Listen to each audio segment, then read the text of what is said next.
और ये पूछा गया था नीट 2016 में। तो क्वेश्चन कहता है suppose the elements x and y combine to form two compounds XY2 and X3Y2 when 0.1 mole of XY2 weighs 10 grams and 0.05 moles of X3Y2 weighs 9 grams, the atomic weights of X and Y are।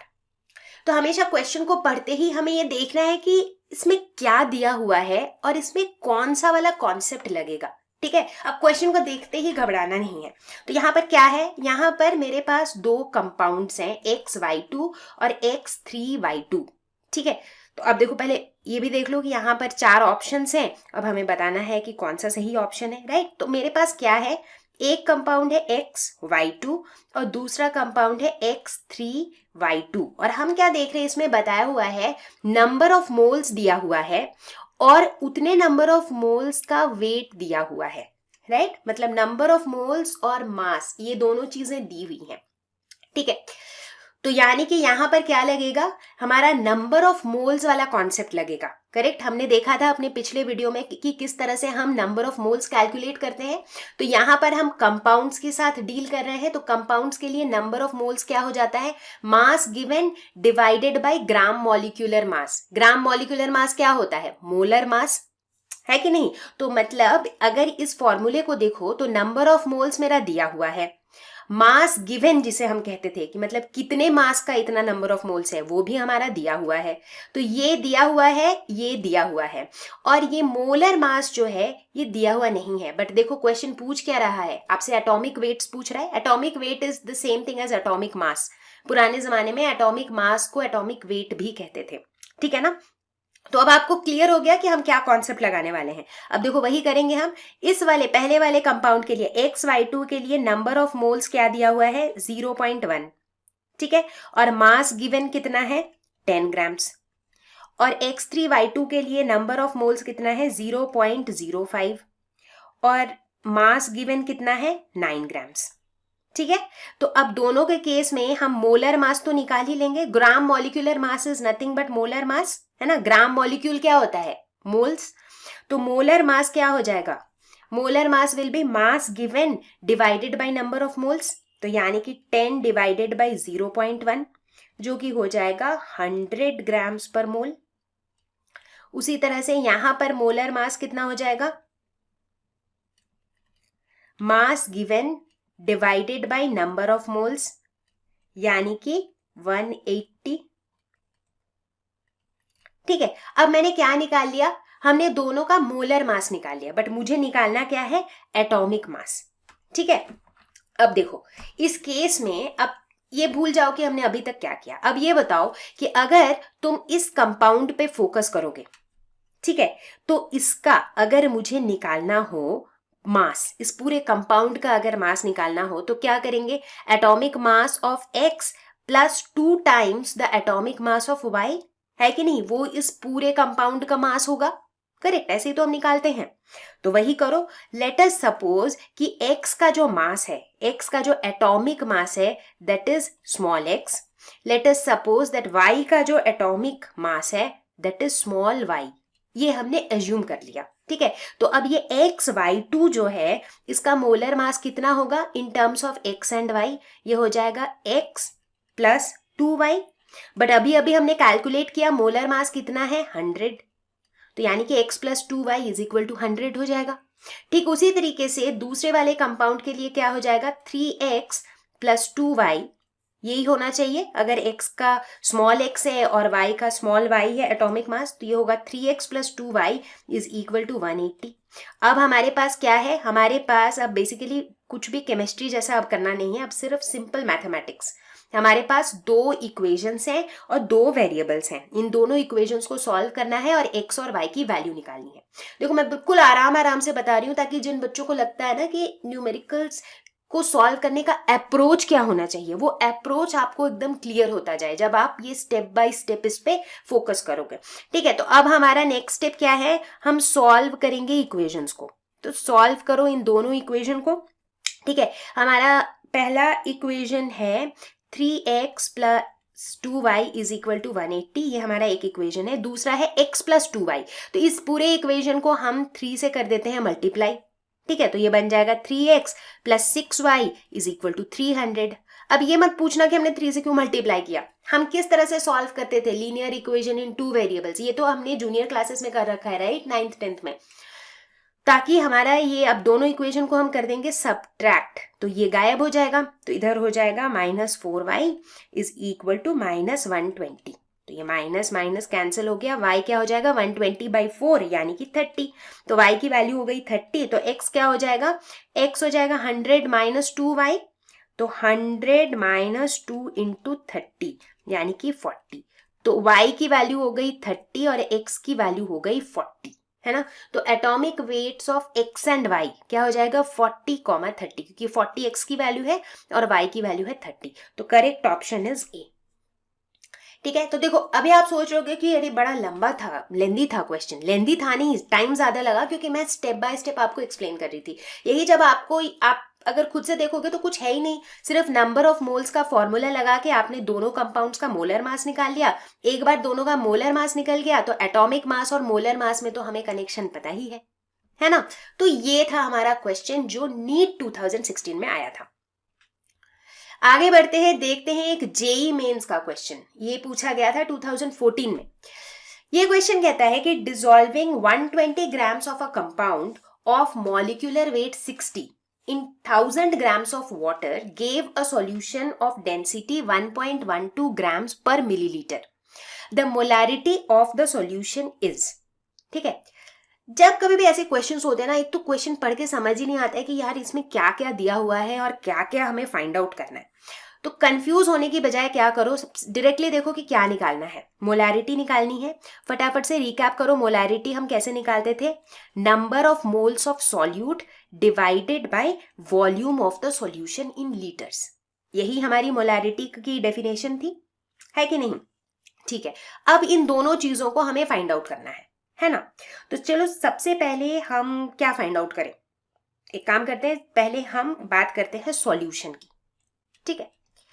तो अगर हम बात करें, मुझे चाहिए क्या solution का, हमें सॉल्यूशन का वॉल्यूम चाहिए, ठीक है ना। अब यहाँ दिया हुआ क्या है, सॉल्यूशन में क्या दिया हुआ है, ये बता रहा है कि सॉल्यूशन ऑफ डेंसिटी 1.12 ग्राम पर मिलीलीटर, यानी कि सॉल्यूशन का मुझे दिया हुआ है डेंसिटी विच इज 1.12 ग्राम पर मिलीलीटर, ठीक है।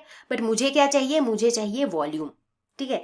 अब डेंसिटी वॉल्यूम इनका कोई रिलेशनशिप याद आता है क्या, डेंसिटी क्या होता है, डेंसिटी होता है मास पर यूनिट वॉल्यूम, तो सॉल्यूशन का डेंसिटी दिया हुआ है, वॉल्यूम मुझे निकालना है, क्या सॉल्यूशन का मास मैं पता कर सकती हूँ, सॉल्यूशन का मास क्या होगा, अगर सोचोगे तो mass of solution will be equal to mass of solution will be equal to mass of solute plus mass of solvent, क्योंकि सॉल्यूशन क्या चीज से बनता है, सॉल्यूट और सॉल्वेंट को मिक्स करके ही तो बनता है कि नहीं। देखो एकदम छोटी छोटी बेसिक चीजें हैं। तो सॉल्यूट का मास कितना है, सॉल्यूट यहाँ पे क्या है, ये वाला कंपाउंड है ना, तो कंपाउंड का कितना मास मैंने मिलाया है 120 ग्राम्स, और सॉल्वेंट यानी कि वाटर, वाटर का कितना मास मिलाया है 1000 ग्राम्स, तो यानी कि 1120 ग्राम्स, ये है मेरा मास ऑफ द सॉल्यूशन। तो देखो अब हो गया ना आसान, अब वॉल्यूम आराम से निकल जाएगा, तो वॉल्यूम ऑफ द सॉल्यूशन क्या हो जाएगा, मास बाय डेंसिटी, यानी कि 1120 डिवाइडेड बाय 1.12, तो ये क्या हो जाएगा 1000, क्योंकि इसको आप हटाओगे तो ऊपर 2 0 और आ जाएंगे, तो इसको कैंसिल करोगे तो ये आ जाएगा 1000, बट ये 1000 किस यूनिट पे आएगा, मिलीलीटर पे, क्योंकि डेंसिटी पर मिलीलीटर में था।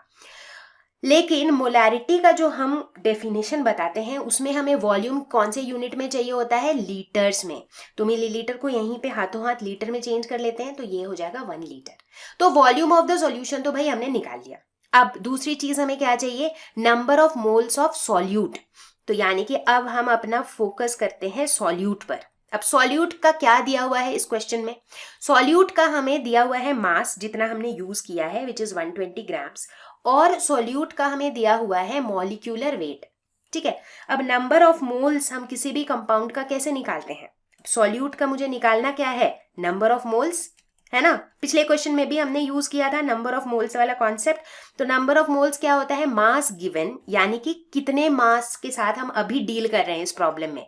So that mass given is 120 grams divided by इसका मॉलिक्यूलर मास, है कि नहीं। तो जो कि दिया हुआ है 60, तो डिवाइडेड बाय 60, तो ये कितना हो जाएगा, ये हो जाएगा 2। तो नंबर ऑफ मोल्स हो जाएगा 2। तो अब मोलैरिटी कितनी हो जाएगी, number of moles of solute divided by volume of the solution in litres. तो यानी कि ये हो जाएगा 2m। मोलैरिटी का यूनिट कैपिटल M होता है। So 2m will be the answer which is option B.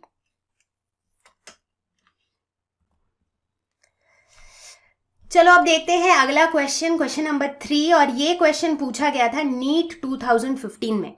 Question कहता है कि 20 grams of magnesium carbonate sample decomposes on heating to give carbon dioxide and 8 grams of magnesium oxide. What will be the percentage purity of magnesium carbonate in the sample? Atomic weight of magnesium is 24. अब इस तरह का question देखते ही बहुत से बच्चों को लगेगा कि ये परसेंटेज प्योरिटी क्या चीज है, इसका तो हमने कोई फॉर्मूला नहीं पढ़ा। लेकिन देखो ऐसे क्वेश्चन को हम कैसे अप्रोच करेंगे, मतलब हम ये समझेंगे कि क्वेश्चन पूछना क्या चाह रहा है। ठीक है, सबसे पहले तो बिना कुछ सोचे आप ये देखो कि क्वेश्चन कह क्या रहा है। ये कह रहा है कि मैग्नीशियम कार्बोनेट यानी कि MgCO3, ठीक है, इसको जब हम हीट करते हैं, इसका एक सैंपल है जो कि सॉलिड ही है, इसको जब हम हीट करते हैं तो ये डिकम्पोज कर जाता है किसमें, मैग्नीशियम ऑक्साइड और कार्बन डाइऑक्साइड में। ठीक है, अब अगर इस इक्वेशन को ध्यान से देखो तो ये रिएक्शन जो है ये बैलेंस्ड है ना, सब कुछ बैलेंस्ड है। ठीक है, ऐसा हो रहा है। अच्छा, अब सिर्फ इस इक्वेशन को अगर हम देखें, सिर्फ इस केमिकल रिएक्शन को अगर हम देखें और इनका अगर हम मोलर मास लिखें, क्योंकि हमने बताया था ना कि बैलेंस्ड केमिकल इक्वेशन जो है वो हमें काफ़ी इंफॉर्मेशन देती है कि कितना मोल रिएक्टेंट हमें कितना मोल प्रोडक्ट दे रहा है, कितना ग्राम रिएक्टेंट हमें कितना ग्राम प्रोडक्ट दे रहा है। इस तरह की चीज़ें हमें इस इक्वेशन को देखते ही पता चल जाती है ना। तो वैसा ही कुछ इंफॉर्मेशन इसमें से एक्सट्रैक्ट करेंगे। तो हम देख रहे हैं कि अगर हम इनके मोलर मास की बात करें, ठीक है, तो मैग्नीशियम कार्बोनेट MgCO3 का मोलर मास कितना हो जाएगा। देखो मैग्नीशियम का अगर हम एटॉमिक वेट देखें तो वो कितना है, 24 है कि नहीं। कार्बन का कितना है, 12, और ऑक्सीजन का कितना है, 16। बट ऑक्सीजन यहाँ पर 3 एटम्स है तो 16 × 3, तो बेसिकली कितना हो गया, 48 + 12 + 24, तो ये हो गया 84, है ना। तो इसकी मोलर मास की अगर हम बात करें तो ये है 84 ग्राम्स पर मोल। उसी तरह अगर हम मैग्नीशियम ऑक्साइड के मोलर मास की बात करें तो मैग्नीशियम का कितना है, 24, और ऑक्सीजन का कितना है, 16, तो ये कितना हो जाएगा, 40, राइट।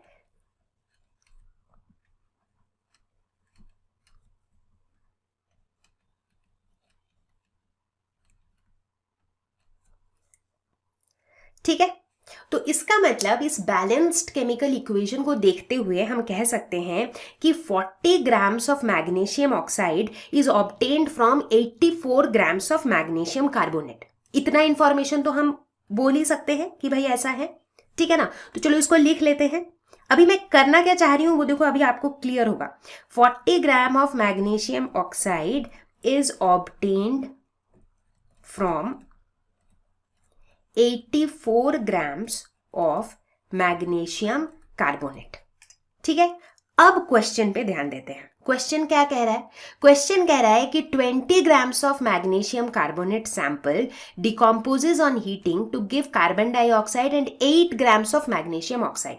क्वेश्चन कह रहा है कि जो हमने किया एक्सपेरिमेंट उसमें हमें कितना मैग्नीशियम ऑक्साइड मिला, 8 ग्राम्स, और हमारे पास कितना मैग्नीशियम कार्बोनेट था, 20 ग्राम्स। ठीक है, तो अब हम ये वेरीफाई करेंगे कि अगर हमें 8 ग्राम्स ऑफ मैग्नीशियम ऑक्साइड मिला तो हमारे पास कितना मैग्नीशियम कार्बोनेट होना चाहिए था।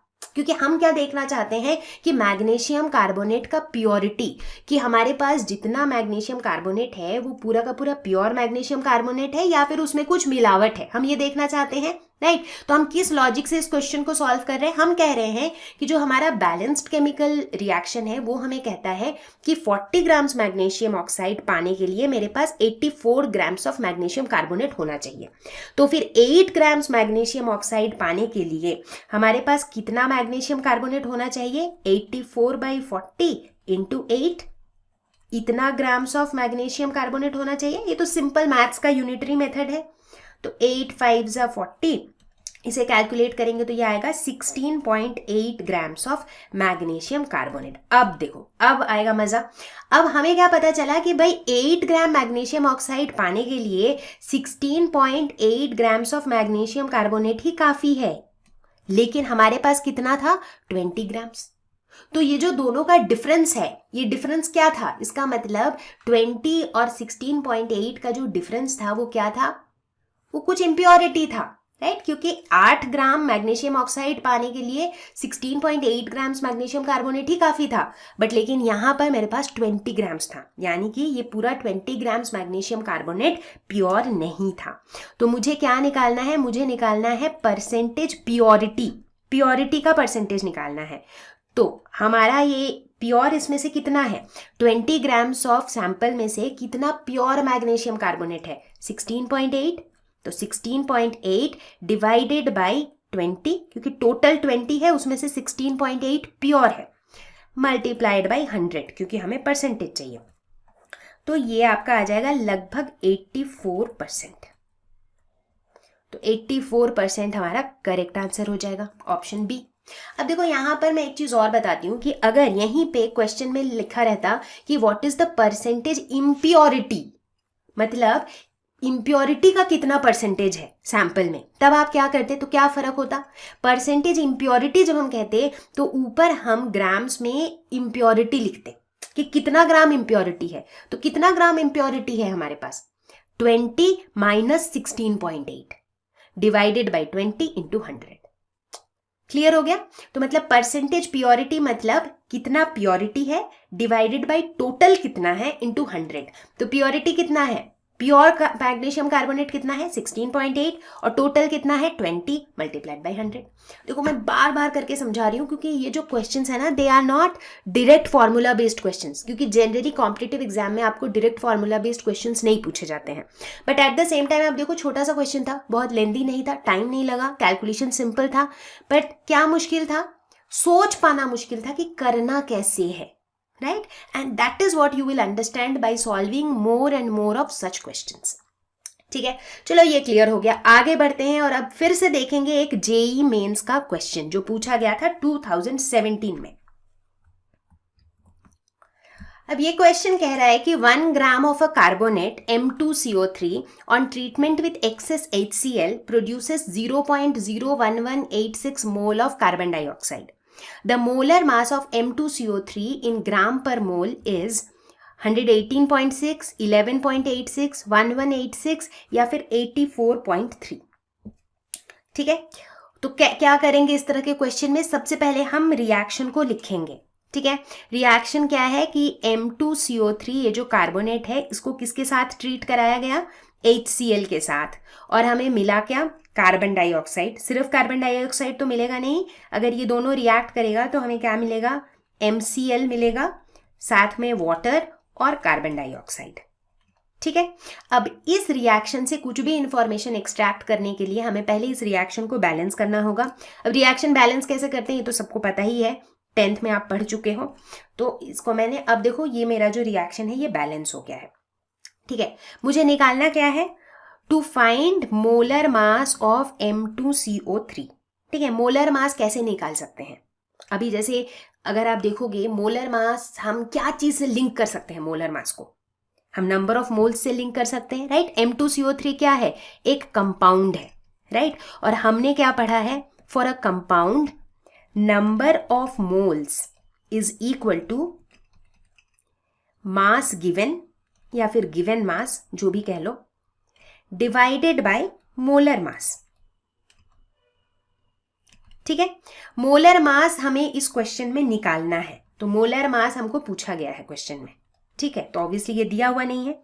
गिवन मास दिया हुआ है क्या? ये कंपाउंड है मेरा M2CO3, इसका गिवन मास है 1 ग्राम, तो मतलब गिवन मास जो है ये 1 ग्राम दिया हुआ है, ठीक है। तो अगर मैं number of moles of the compound को कैलकुलेट कर लेती हूँ, इसे अगर मैं कैलकुलेट कर लूँ तो मैं आराम से मोलर मास निकाल सकती हूँ इसी फॉर्मूला से, है कि नहीं। तो अभी मेरा टारगेट क्या रहेगा, तो अभी मेरा टारगेट है to calculate the number of moles of M2CO3। तो मेरा जो है अभी स्टेप 1, मैं एकदम एक एक स्टेप बता रही हूं आपको, तो मेरा स्टेप 1 क्या है, to calculate number of moles of किसका नंबर ऑफ मोल्स निकालना है, इस कंपाउंड का, यानी कि M2CO3।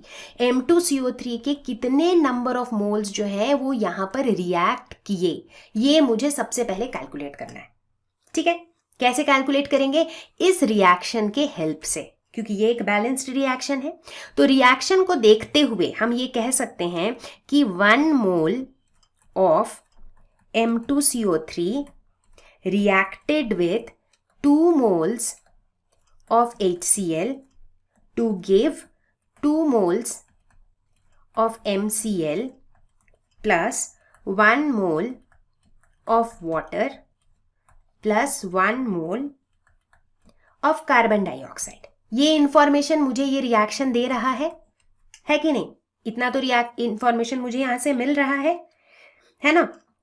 तो इससे हमें क्या पता चला, इससे हमें ये पता चल रहा है कि 1 मोल कार्बोनेट जो है ये मुझे कितना कार्बन डाइऑक्साइड दे रहा है, 1 मोल कार्बन डाइऑक्साइड दे रहा है, ठीक है। अब फिर से क्वेश्चन पे जाते हैं। क्वेश्चन क्या कह रहा है कि कितना मोल कार्बन डाइऑक्साइड प्रोड्यूस हुआ है, 0.01186 मोल्स ऑफ कार्बन डाइऑक्साइड, ठीक है। तो हम क्या देख रहे हैं यहां से कि 1 मोल कार्बन डाइऑक्साइड कितना मोल M2CO3 दे रहा है, 1 मोल M2CO3 दे रहा है ना। 1 मोल कार्बन डाइऑक्साइड प्रोड्यूस कर रहा है 1 मोल M2CO3, ठीक है। तो फिर 0.01186 moles of carbon dioxide produce करने के लिए मुझे कितने मोल्स ऑफ M2CO3 चाहिए, 0.01186 मोल्स ऑफ M2CO3 चाहिए, है कि नहीं। सिंपल सी चीज है, 1 मोल कार्बन डाइऑक्साइड के लिए 1 मोल कंपाउंड चाहिए, तो 0.01186 मोल्स के लिए 0.1186 मोल्स ऑफ कंपाउंड चाहिए, है ना। तो यानी कि देखो कितनी आसानी से, कोई कैलकुलेशन नहीं, कुछ नहीं, सिर्फ इस रिएक्शन के इंफॉर्मेशन से हमने निकाल लिया number of moles of M2CO3 जो रिएक्ट किया था, ठीक है। तो मुझे नंबर ऑफ मोल्स मिल गया, वो है 0.01186। अब मैं क्या करूंगी, अब तो कुछ खास बचा ही नहीं है, अब तो मैं सीधा सीधा इस फॉर्मूला का यूज करूंगी, ठीक है। ये फॉर्मूला क्या कह रहा था, number of moles is equal to given mass by molar mass. तो फिर मोलर मास क्या हो जाएगा, molar mass will be equal to given mass which is 1 gram divided by number of moles which is 0.01186, है ना। तो इसको जब आप कैलकुलेट करोगे तो इट विल बी 84.3 ग्राम पर मोल। तो आपका करेक्ट ऑप्शन हो जाएगा डी। अब देखो बहुत से बच्चे ना तुक्के में आंसर करने की कोशिश करते हैं और इस तरह के क्वेश्चंस उन्हें कंफ्यूज कर देते हैं। अब देखो इसमें ए, बी और सी के ऑप्शंस को देखो, सारे ना सेम ही नंबर है, सिर्फ डेसिमल पॉइंट इधर उधर है। तो बहुत से बच्चों को लगेगा कि इसका मतलब है कि ये चौथा वाला तो आंसर नहीं है, इन तीनों में से ही कोई है आंसर। मतलब बहुत से बच्चे इस तरीके से सोचते हैं, राइट, कि यहाँ पर HCl जो है ना, इसका भी नंबर ऑफ मोल्स कुछ इसी तरह का है नंबर, और इसी तरह के नंबर के पैटर्न्स हैं ABC में, तो शायद इन्हीं में से कोई आंसर हो, ठीक है। बट देखो ऐसा है नहीं, आंसर डी है, राइट। तो इसीलिए तुक्का बिल्कुल नहीं लगाना है, कॉन्सेप्ट को फॉलो करना है और क्वेश्चन को सॉल्व करना है। चलो इसी के साथ आगे बढ़ेंगे, देखेंगे क्वेश्चन नंबर 5 जो पूछा गया था CET 2012 में, ठीक है। ये क्वेश्चन कह रहा है कि the total number of electrons in 18 millilitre of water, density of water is 1 ग्राम पर मिलीलीटर इज, और ये हैं हमारे चारों ऑप्शंस। बिल्कुल बेसिक से स्टार्ट करेंगे। यहां पर दिया हुआ क्या है, वाटर का वॉल्यूम दिया हुआ है विच इज 18 मिलीलीटर और इसकी डेंसिटी भी दी हुई है, ठीक है ना। डेंसिटी है, वॉल्यूम है, तो मास हम आराम से निकाल सकते हैं क्योंकि हमें पता है density is equal to mass by volume, ठीक है ना। तो मास ऑफ वाटर कितना हो जाएगा, density into volume, that is 1 into 18 which is equal to 18 grams. ये हो जाएगा मास ऑफ वाटर. तो हमें बेसिकली निकालना है number of electrons in 18 grams of water. ठीक है, अब ध्यान दो, 18 grams of water is basically 1 mole of water, है ना. 1 मोल क्या होगा, जिसके अंदर 2 हाइड्रोजन एटम हो और 1 ऑक्सीजन एटम हो, उतना ही है इसका 1 मोल. करेक्ट. तो 18 grams of H2O is basically 1 mole of water. और 1 मोल के अंदर कितने मॉलिक्यूल्स होते हैं? 1 मोल के अंदर होते हैं 6.022 into 10 to the power 23 molecules. अब बहुत से बच्चे यहीं पर कूद पड़ेंगे और कहेंगे ये तो करेक्ट ऑप्शन होगा ए. बट ऐसा नहीं होगा. क्यों? क्योंकि 18 ग्राम्स ऑफ वाटर में इतने मॉलिक्यूल्स हैं और हमें निकालना क्या है? Number of electrons. तो यहीं पे धोखा खा जाते हैं बहुत से बच्चे, छोटे छोटे वर्ड्स ध्यान नहीं देते हैं और उनके आंसर गलत हो जाते हैं. ठीक है, इतने मॉलिक्यूल्स होंगे तो हमें बताना है कि इलेक्ट्रॉन्स कितने होंगे. ठीक है, तो इसके लिए मुझे ये पता करना होगा कि 1 मॉलिक्यूल ऑफ वाटर में कितने इलेक्ट्रॉन्स हैं. चलो देखते हैं. तो अगर हम बात करते हैं 1 मॉलिक्यूल ऑफ H2O की, ठीक है, तो उसमें कितने इलेक्ट्रॉन्स होंगे? देखो, 1 मॉलिक्यूल ऑफ वाटर में क्या है? 2 हाइड्रोजन एटम है और 1 ऑक्सीजन एटम है. ठीक है ना. तो 1 मॉलिक्यूल ऑफ वाटर के अंदर क्या क्या है? 1 हाइड्रोजन एटम है, सॉरी 2 हाइड्रोजन एटम्स है. और एक एक हाइड्रोजन एटम में कितने इलेक्ट्रॉन्स हैं? एक एक इलेक्ट्रॉन है, तो मतलब 2 हाइड्रोजन एटम में 2 इलेक्ट्रॉन्स हैं. और वाटर में 1 ऑक्सीजन एटम है और 1 ऑक्सीजन एटम में कितने इलेक्ट्रॉन है? सोच के बताओ. ऑक्सीजन में ऑक्सीजन का एटॉमिक नंबर कितना है? 8. करेक्ट. तो एटॉमिक नंबर इज 8, तो यानी कि इसके अंदर 8 प्रोटॉन्स और 8 इलेक्ट्रॉन्स हैं. तो यानी कि वाटर में टोटल कितने इलेक्ट्रॉन्स हैं? 10 इलेक्ट्रॉन्स है. एक वाटर मॉलिक्यूल के अंदर टोटल 10 इलेक्ट्रॉन्स हैं. ठीक है, तो फिर 6.022 into 10 to the power 23 molecules of water में कितने इलेक्ट्रॉन्स होंगे? 6.022 into 10 to the power 23 into 10, तो यानी कि 6.022 इंटू 10 टू द पावर 24 इतने इलेक्ट्रॉन्स होंगे. सो मेरा करेक्ट ऑप्शन हो जाएगा सी. बहुत ही सिंपल क्वेश्चन था, बस खाली इसमें ये टर्म पे ध्यान देना था कि भाई मॉलिक्यूल नहीं निकालना है, हमको निकालना है इलेक्ट्रॉन्स.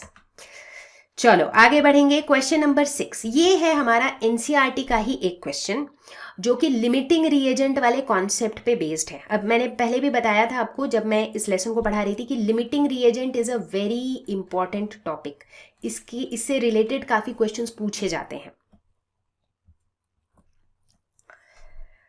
क्वेश्चन कहता है कि 50 kg of nitrogen and 10 kg of hydrogen gas are mix together to produce NH3, that is ammonia. Identify the limiting reagent in the production of NH3. ठीक है, तो पहले तो हम इसके रिएक्शन को लिख लेते हैं. ठीक है, मेरा रिएक्शन कैसा होगा? N2 plus H2 gives NH3. लेकिन मैं इसे बैलेंस करूंगी तभी मुझे इससे कुछ इंफॉर्मेशन मिल पाएगा. तो जब हम बैलेंस करेंगे तो यूं, तो अब ये मेरा हो गया एक बैलेंस्ड रिएक्शन. ठीक है, अब इस बैलेंस्ड रिएक्शन से मुझे क्या इंफॉर्मेशन मिल रहा है? मुझे ये इंफॉर्मेशन मिल रहा है कि 1 मोल ऑफ नाइट्रोजन, ठीक है, needs 3 moles of hydrogen to produce 2 moles of NH3. ठीक है, बट अब क्वेश्चन को ध्यान देना. क्वेश्चन में ये सब कुछ मास के टर्म्स में बात किया हुआ है. इतना केजी, इतना केजी, 50 kg, 10 kg. तो मुझे भी मास के टर्म्स में बात करना होगा, है ना. तो हम देख रहे हैं इसी इक्वेशन को ध्यान में रखते हुए हम देख रहे हैं कि ये नाइट्रोजन का मास कितना हो जाएगा टोटल. नाइट्रोजन एटम का मास होता है 14, यहाँ पे 2 एटम्स हैं तो ये हो जाएगा 28 ग्राम्स. करेक्ट. तो हम देख रहे हैं कि 28 ग्राम्स नाइट्रोजन जो है, इसे कितना हाइड्रोजन चाहिए कंबाइन करने के लिए? इसे चाहिए 3 मॉलिक्यूल्स ऑफ हाइड्रोजन. H2 का कितना हो जाएगा मास? 2 इंटू 3, क्योंकि 3 मॉलिक्यूल चाहिए हमें हाइड्रोजन के, तो यानी कि 6 grams. So 28 grams of nitrogen needs 6 grams of hydrogen to produce ammonia. ये इंफॉर्मेशन हमें इस इक्वेशन से मिल रहा है। अब क्वेश्चन में दिया गया है 50 kg ऑफ नाइट्रोजन, तो 50 kg of nitrogen is basically कितना grams, 50 into 10 to the power 3 grams. तो इतना नाइट्रोजन को कितना हाइड्रोजन चाहिए होगा, 6/28 into 50 into 10 to the power 3 grams of hydrogen, इतना चाहिए होगा। इसे जब हम कैलकुलेट करेंगे तो it comes out to be 10.71 kg, इसको वापस मान लो केजी में कर दिया, इतना केजी हाइड्रोजन। तो यानी कि हम क्या देख रहे हैं कि 50 kg नाइट्रोजन को चाहिए होगा कितना, 10.71 kg ऑफ हाइड्रोजन, बट हमारे पास कितना हाइड्रोजन है, 10 kg। So what we have, यहां पर मेरे पास कितना है हाइड्रोजन, मेरे पास है 10 kg। तो 10 kg जो है मुझे जितना चाहिए उससे कम है, करेक्ट। तो इससे मुझे पता चल रहा है कि हाइड्रोजन जो है वो मेरा लिमिटिंग रिएजेंट है, क्योंकि मुझे जितना हाइड्रोजन चाहिए उससे कम हाइड्रोजन है मेरे पास, तो हाइड्रोजन मेरा लिमिटिंग रिएजेंट है, करेक्ट। वही तो कॉन्सेप्ट होता है ना कि वो वाला रिएक्टेंट जो हमारे पास जितना मुझे डिजायर्ड है उससे कम है, चूंकि वो कम है तो मेरा रिएक्शन उसके कम होने की वजह से पहले ही स्टॉप हो जाएगा, ठीक है। अब कुछ बच्चे कहेंगे कि मैम पता नहीं, मुझे ऐसा लग रहा है कि ठीक है, ऐसे तो आपने प्रूव कर दिया कि हाइड्रोजन जितना चाहिए उससे कम है, बट अगर हम इसे अदर वे राउंड करना चाहें कि हाइड्रोजन 10 kg हाइड्रोजन को कितना नाइट्रोजन चाहिए, तो उस केस में जो नाइट्रोजन की वैल्यू है वो फिर 50 kg से कम आनी चाहिए, अगर नाइट्रोजन लिमिटिंग रिएजेंट नहीं है। समझ आया क्या, नहीं समझ आया, चलो करके देखते हैं। तो अब हम इसी चीज को अदर वे राउंड करेंगे, ठीक है। कैसे करेंगे अदर वे राउंड, पहले ही बता दूं, ये दोनों तरीके आपको एग्जाम में करने की जरूरत नहीं है। एग्जाम में आप कोई एक ही चीज करके आंसर निकाल लोगे, ठीक है ना, बट मैं आपको समझाने के लिए इसको अदर वे राउंड करके भी दिखा रही हूं, ठीक है। अब देखो, इसी इक्वेशन को अगर हम देखें ध्यान से, तो इस इक्वेशन से जिस तरह से हमें पता चल रहा है कि 28 grams of nitrogen requires 6 gram of hydrogen, ठीक है। ठीक उसी तरीके से हम ये भी कह सकते हैं इसको अदर वे राउंड कि 6 grams of hydrogen requires 28 grams of nitrogen, ठीक है। तो फिर 1 gram of hydrogen will require 28/6 grams of nitrogen. तो फिर 10 kg यानी कि 10 into 10 to the power 3 grams of hydrogen will require 28/6 into 10 to the power 3 grams of nitrogen. और जब आप इसे कैलकुलेट करोगे this will come out to be 46.67 kg of nitrogen. तो यानी कि 10 kg of hydrogen requires 46.67 kg of nitrogen. अब देखते हैं व्हाट वी हैव, हमारे पास कितना नाइट्रोजन है। अगर देखें हम तो नाइट्रोजन हमारे पास है 50 kg, यानी कि हमें चाहिए 46.67 kg, बट हमारे पास उससे ज्यादा है, ठीक है। तो यानी कि nitrogen is not the limiting reagent. और यहां पर साफ साफ दिख रहा है कि हाइड्रोजन हमें चाहिए कितना, 10.71, बट है कितना, 10 kg, यानी कि हाइड्रोजन हमारे पास कम है, तो इसीलिए hydrogen is the limiting reagent in this case. चलो अगला क्वेश्चन देखते हैं, क्वेश्चन नंबर 7 जो कि पूछा गया था जेईई मेंस 2019 में, और देखो कितना आसान सा सवाल है। The percentage composition of carbon by mole in methane is, ठीक है। अब किसी भी चीज का हम परसेंटेज कॉम्पोजिशन कैसे निकालते हैं, ये हमने पढ़ रखा है कि परसेंटेज कॉम्पोजिशन एक पर्टिकुलर एलिमेंट का क्या हो जाएगा, composition of a component divided by total composition into 100। For example यहाँ पर हम बात कर रहे हैं मोल परसेंटेज ऑफ कार्बन की, तो क्या हो जाएगा, हम इन टर्म्स ऑफ मोल्स बात कर रहे हैं, तो ये हो जाएगा number of moles of carbon divided by total number of moles of carbon and hydrogen, that is number of moles of carbon plus number of moles of hydrogen into 100। तो ऐसे निकालेंगे हम। तो इसके लिए मुझे number of moles of carbon निकालना है पहले, फिर number of moles of hydrogen निकालने हैं। नंबर ऑफ मोल्स कैसे निकालते हैं किसी भी एलिमेंट का, जो मेरा गिवन मास होता है डिवाइडेड बाय एटॉमिक मास। अब अगर हम मीथेन को देखें, मीथेन कैसा दिखता है, CH4, इसमें एक कार्बन एटम होता है और 4 हाइड्रोजन एटम्स होते हैं। तो कार्बन के केस में जो मेरा गिवन मास है, मतलब मीथेन के अंदर कितना कार्बन है, 12 ग्राम्स, क्योंकि एक कार्बन एटम है तो उसका मास 12 है, और कार्बन का एटॉमिक मास कितना होता है, 12 ही होता है, तो 12/12 यानी कि नंबर ऑफ मोल्स हो जाएगा 1। बात करें हाइड्रोजन की, तो गिवन मास क्या है, मीथेन में कितना है हाइड्रोजन का मास, 4 × 1, क्योंकि हाइड्रोजन के 4 एटम्स हैं, तो ये हो जाएगा 4 divided by atomic mass of hydrogen कितना है 1, तो ये हो जाएगा 4। तो ये हमने निकाल लिया। बस अब करना क्या, अब तो कुछ बचा ही नहीं क्वेश्चन में। तो मोल परसेंटेज ऑफ कार्बन हो जाएगा 1 डिवाइडेड बाई 1 + 4 × 100, यानी कि 1/5 × 100, तो ये हो जाएगा 20%। तो option D is the correct option. देखो कितना आसान सा सवाल था। तो ऐसा नहीं है कि जेई नीट में हमेशा बड़े मुश्किल सवाल पूछे जाते हैं। अभी देखो हम इतने सारे क्वेश्चन सॉल्व कर रहे हैं, बहुत लेंदी कोई भी क्वेश्चन नहीं है, बट बहुत सारे ऐसे क्वेश्चन हैं जो आपको कंफ्यूज जरूर कर सकते हैं। तो क्वेश्चन का एक एक वर्ड पे ध्यान देना है। चलो अगला क्वेश्चन देखते हैं, क्वेश्चन नंबर 8, जो कि फिर से एनसीईआरटी का क्वेश्चन है, मोलैरिटी पे। Calculate the molarity of a solution of ethanol in water in which mole fraction of ethanol is 0.040। ठीक है, तो यहाँ पर दिया हुआ क्या है, दिया हुआ है मोल फ्रैक्शन ऑफ इथेनॉल, और हमने पढ़ा है कि मोल फ्रैक्शन हम कैसे निकालते हैं। लेट अस सपोज बात करते हैं मोल फ्रैक्शन ऑफ इथेनॉल की, C2H5OH, तो ये क्या हो जाएगा, number of moles of ethanol divided by total number of moles in the solution, यानी कि number of moles of ethanol plus number of moles of water, क्योंकि जो सॉल्यूशन है उसमें इथेनॉल और वाटर है। ठीक है, अब मोल फ्रैक्शन ऑफ इथेनॉल दिया हुआ है 0.040, this is equal to number of moles of ethanol divided by number of moles of ethanol plus number of moles of water. अब देखते हैं कि हम इस क्वेश्चन में करना क्या चाह रहे हैं। मुझे निकालना है मोलैरिटी, और मोलैरिटी के डेफिनेशन से मुझे क्या पता है कि molarity is number of moles of solute. Solute यहाँ पर क्या है, इथेनॉल, यानी कि number of moles of ethanol per unit volume of the solution in litre, यानी कि पर litre of the solution. Correct, तो यानी कि number of moles of ethanol in 1 litre of the solution.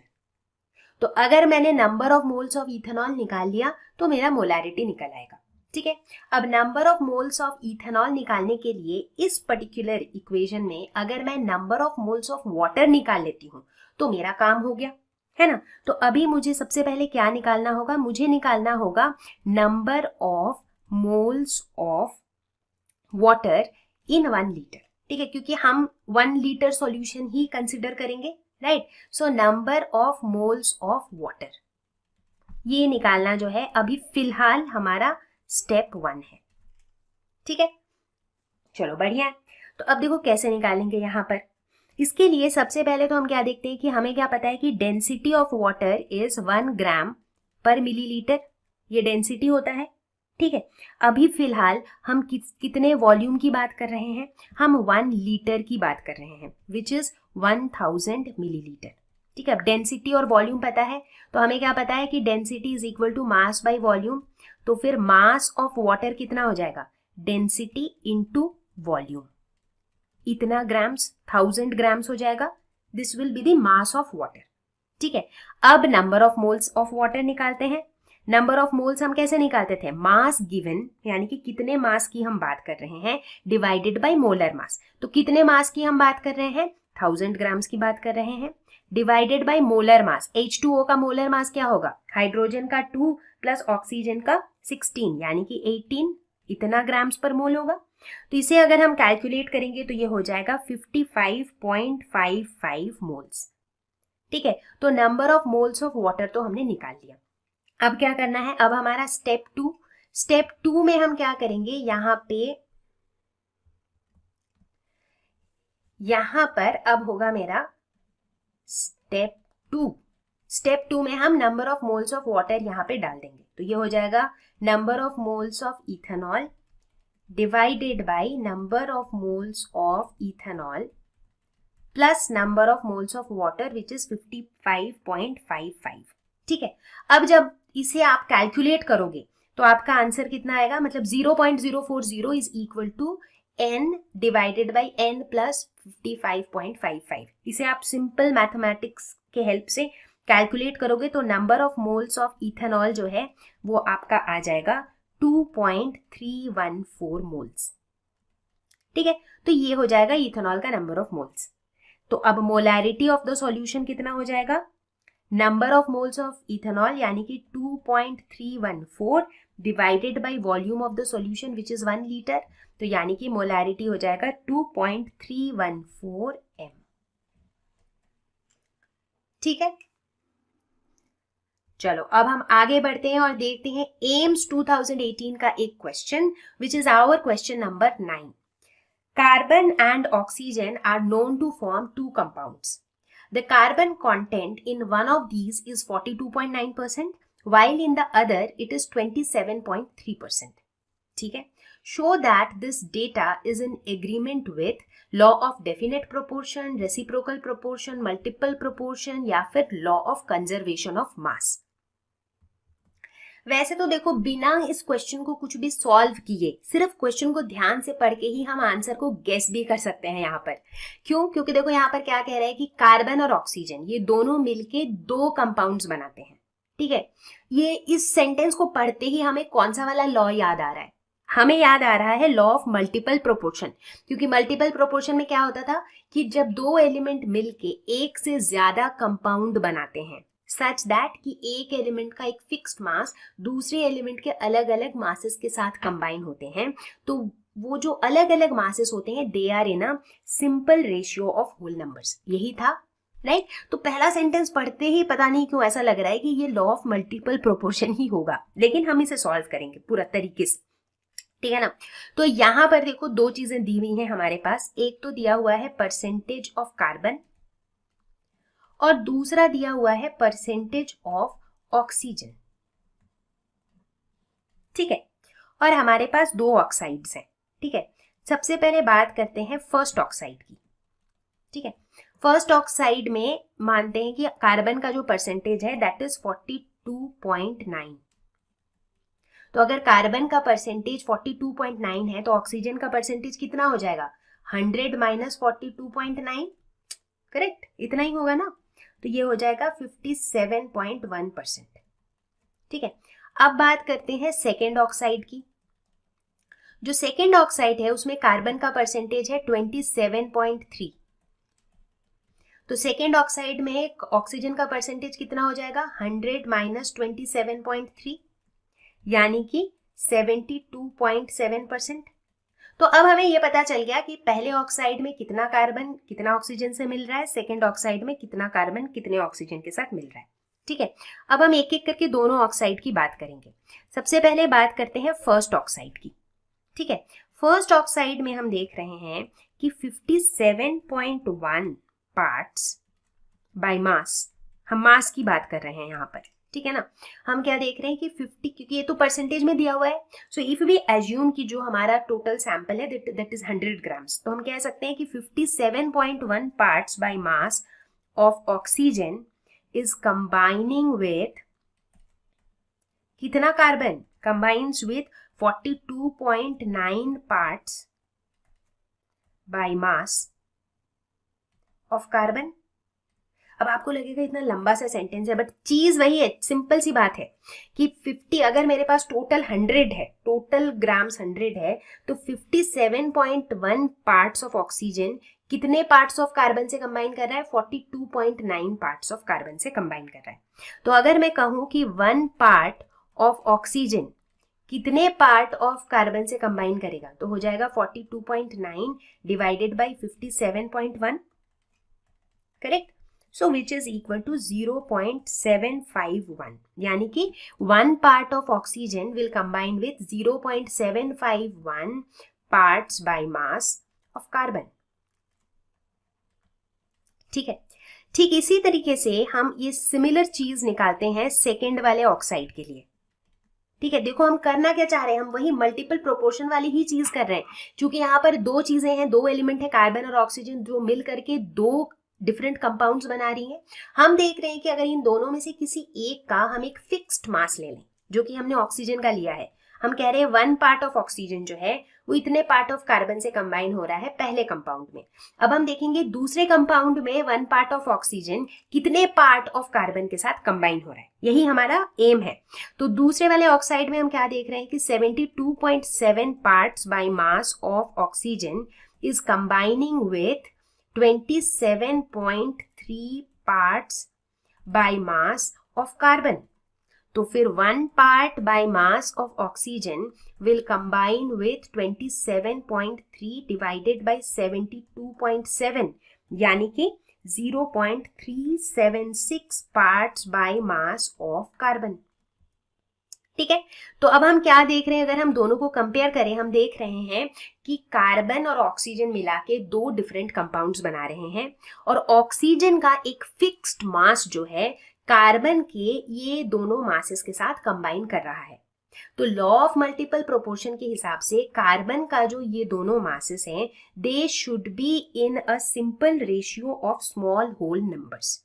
ठीक है, तो चलो चेक करो इस रेशियो को। Let us check the ratio. So the ratio here is 0.751 divided by 0.376, and we see that this is approximately equal to 2:1, which is a ratio of small whole numbers. यानी कि this satisfies the law of multiple proportion.